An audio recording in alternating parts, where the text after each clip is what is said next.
What's going on, everybody? This is my first video, and the topic we're discussing is One Piece. Now, the new live action just came out, and I'm telling you, I'm giving it already 8 out of 10. So if you're here for the review, I'm gonna skip to it, 8 out of 10, and then we're gonna go break it down in each part. So what I liked, pros and cons, what I want to see, and what I hope they change from the manga and the television to the live action, because it's a lot of changes I want them to have.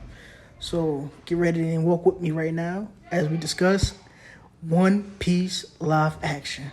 So I'm gonna do this video in pros and cons. So the first pro is definitely Garp. I mean, Garp in the anime and the manga is very one-dimensional, right? We don't really know who he is or his backstory. We just know that he's kind of like a dog, literally chasing Luffy around and trying to find out where he's at. It isn't until later on that we find out who he really is and what he matters to the story. But in the anime, they kind of flesh out his character more, and they show what we see in the anime early, which is the kind of like the decision to do I uphold marine law and capture my grandson, or do I just let him live his life and be happy the way I raised him to be? And I really like that in the show, man. I really like Garp, the way he has emotion, the way he's laughing uncontrollably, like, haha, because he sees his grandson having fun with his life. Even though he's bad, even though he wanted him to be a Marine, an Admiral eventually, but he just sees like life, and that's what Luffy does. He inspires people to have like life in these rigid kind of roles that we do in everyday life. One of the cons of the show is also the dialogue. I don't know what it is. It's kind of like it's kind of cheesy dialogue that doesn't really hit the same way it does maybe when you're reading it or when you're hearing it in dub and sub, because they're known to like kind of inflex their voice at a certain range that you can feel the emotion. I think they didn't do it right in this show, because there's so many lines that were supposed to hit because, you know, a character says it in the show or in the manga, and it didn't really hit like it's used to. So I had to find myself putting the speed on like 1.5 just to get through certain scenes, because it was so cringy and so just not. And that's not all the characters. That's like some characters or some scenes, but it was so cringy that I had to just fast forward it. Pro I'm gonna say right now is Kobe. I heard this is a trans man.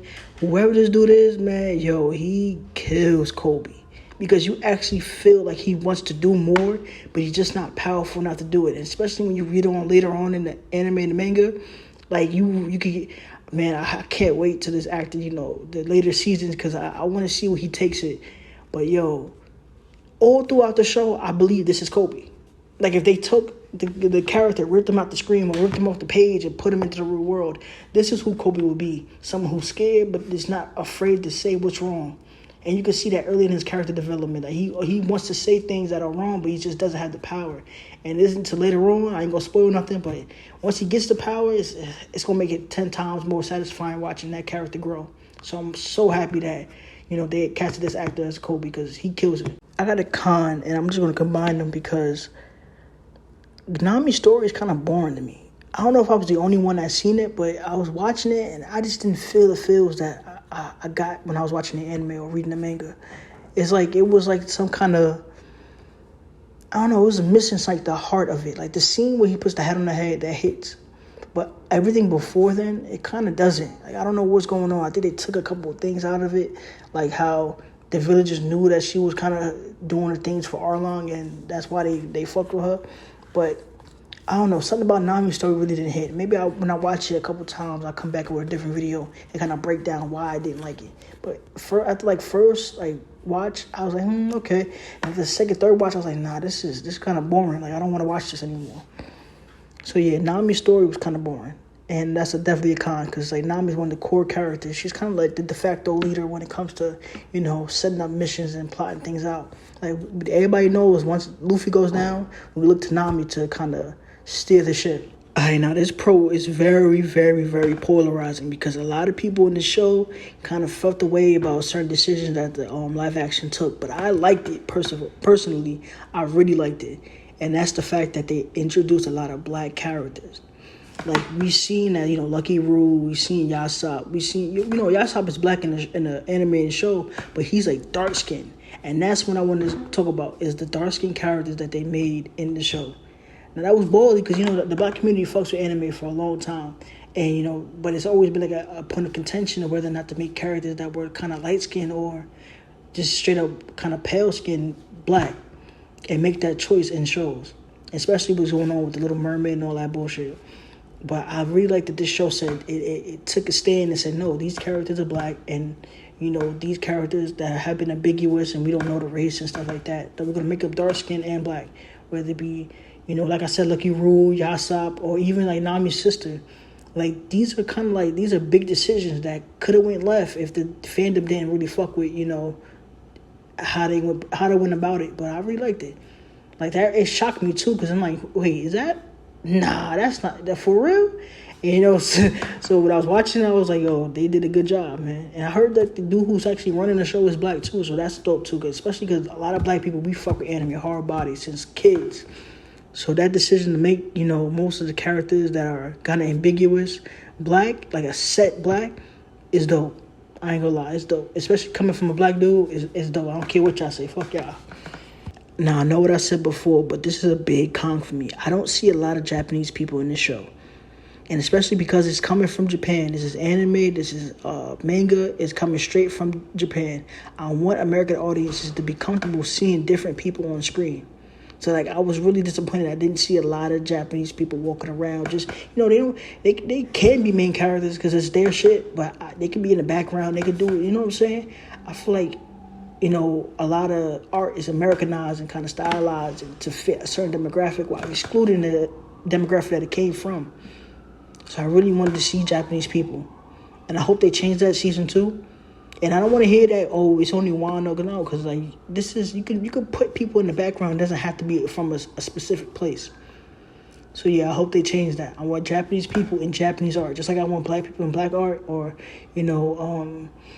Spanish people in Spanish art. I want people who are creating art to be inside of it. That's not to say that you can't have a mixed diverse of people, but like you gotta have some representation from the people who created it. But yeah, that's a main con for me. Like, where's the Japanese people at? And these 2 pros I'm definitely going to combine, which is the gore and also the bounty posters. The gore, I felt like everybody was kind of looking at it because the first 2 trailers were kind of PG-13 trailers, right? They didn't really show anything. They really showed nobody dying, any blood coming out. And One Piece is known for their use of blood and their use of gore, especially in the manga. And the anime had to be toned down a little bit, but in the manga, it's like when somebody like gets hit and like they get hit, you see it. Shout out to Whitebeard. But in the show, it was real good to see that the gore was there. It wasn't like too much like a horror movie, but it was like when you seen it, it was meant to be something, And that's what I like about shows like that. And hopefully they keep going in that direction and don't kind of get PG-13, but also don't go straight R and like start showing sex scenes and shit like that. Like, don't get weird. But I do like the gore, and I do like the fact that when you cut somebody, they actually have a cut. Blood is coming out. People are these hits that people are getting hit with affect them. And, I want to see that more in the show, especially with the characters, because the characters can also kind of bounce back and not really get hit and get hit and get back up. No, show it. Show the pain. Show the things that they go through, because that's like, especially like later on with Usopp and Luffy, like that, a certain scene, like you can feel the tension in the room, like it gets there. So I want that to keep going, especially in season 2, 3, 4. Keep it going, keep the gore. And the bounty posters, listen. Now bounty posters, I don't really care for them in the anime and manga because they're like, I guess they're power scaling, but it's like I don't care a fuck because like people can have bounties that are not representative of who they are as a character, like strength wise. But in the show, in the live action, listen. They kill it with the bounty posters because it almost adds an effect of who they are as a character. Like when Mihawk cuts his bounty poster up, or like when the black cat dude kind of claws his bounty poster up, or when Alvida hits, like it's very like, I don't know how to say it, but it's like it adds more to the story. Another pro I would like to say is 3 pros in one. It's Sanji, Usopp, and Buggy. Those 3 characters, man, you put them all together, they really add the heart of the show. Because Usopp in the anime and in the manga, he's kind of like I don't like him, to be honest. Me personally, I don't like Usopp at all. He has a couple good moments in the mediums, but to me, he's like a worthless character. Like, I hate seeing weak characters. But in this show, I like the actor because he actually talks like in a way that you can see, like, okay, he's kind of cool. He lies, but he's still cool. Like, and he's comedic, and he kind of ties it to Luffy, and they both have like this connection. Like, he sells him very well. And same thing with Sanji. Sanji in the anime and the manga. Listen, he's like James Bond in the beginning. Like, he's smooth. He's how to fight. He's drinking. He's smoking. He's like, the way he moves and operates is like kind of suave. And this actor aces that character very well. And last but not least, Buggy though. Buggy sells Buggy. I don't know what I'm saying, but he sells Buggy. Like, he's funny, he's menacing, he's like, his comedic timing is perfect, and I like the way they do Buggy here. You know, in the anime, he's kind of like a one-shot villain that's kind of like whatever. He doesn't get importance until later on in the story. But I like him.